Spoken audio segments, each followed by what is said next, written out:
The gaming industry can never have enough novelty. It can never have enough creativity and ingenuity. This risk-taking must always be applauded and encouraged. It's scary to think of what video games would be like in its absence. But creating a novel experience is always a risk. Novelty is a tricky ingredient to blend, and it's unsurprising that many developers are wary of it. It's far easier to make something comfortable and safe that you know will at least break even. The questions I want to ask today are: what happens to a novel game over time? What affects its durability? If a game is made great by its novelty, what's the result when that starts to degrade? To answer these questions, I want to look at one of the most novel games I've ever played, Indigo Prophecy, or Fahrenheit, but I'm going to call it Indigo Prophecy because it's a far better name. As of now, the original versions of the game on PS2 and Xbox and PC have impressive Metacritic scores of 83 and 84 respectively.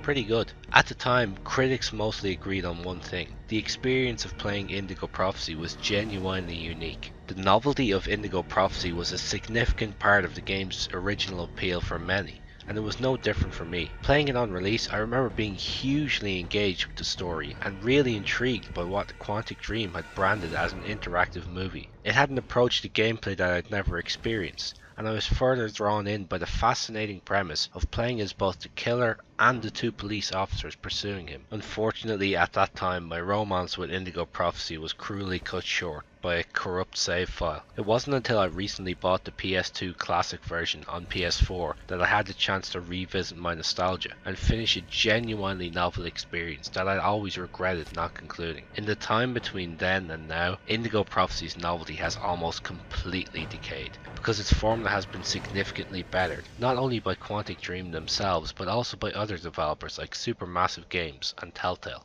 This loss of uniqueness completely flipped my opinion of the game on its head. When it came out, it was the first game that allowed me to interact with the world, to do boring everyday tasks like making coffee, playing the guitar, or turning on the radio.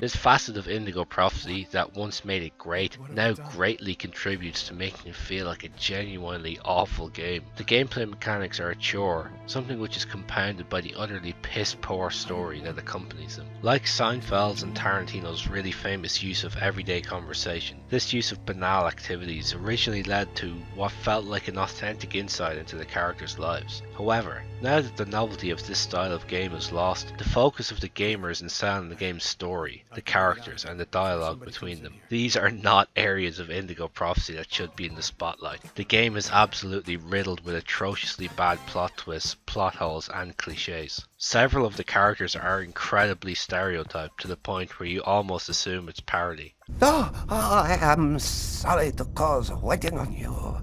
Your presence here brings honor to my miserable shop. My name is Takyo.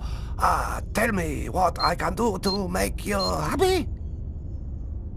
Damn, this guy looks just like that old Chinese dude in Gremlins. Ultimately, Indigo Prophecy deserves praise for acting as a stepping stone for better games, opening the door to a great idea while still leaving a lot of room for improvement. But that doesn't have to be the case for a novel game. The problem with Indigo Prophecy was that its novelty was the only string to its bow. If a game is to be truly great and maintain that label over time, it can't rely on its uniqueness as a crutch. It needs to be backed up by excellence of story, gameplay, and general objective quality. A contrasting example is Demon's Souls. Demon's Souls was a massively novel concept which paved the way for Dark Souls 1, 2 and 3 and Bloodborne. Some say it's been better, some say it's still the best of the five. The fact that this argument exists is testament to its excellence, and proof that a game will only be fatally hit by its novelty decay if it lacks the underlying quality to support it. In short, any game that lives by its novelty will eventually die by it. What are your thoughts? How important is novelty to you? What are some other factors that impact a game's aging? Let me know in the comments below. It's always great to hear your ideas and have discussions about them. Thank you as always for your support, which you can prove even more to me by liking the video and subscribing if you already haven't. Go play some games, and I'll see you next Tuesday.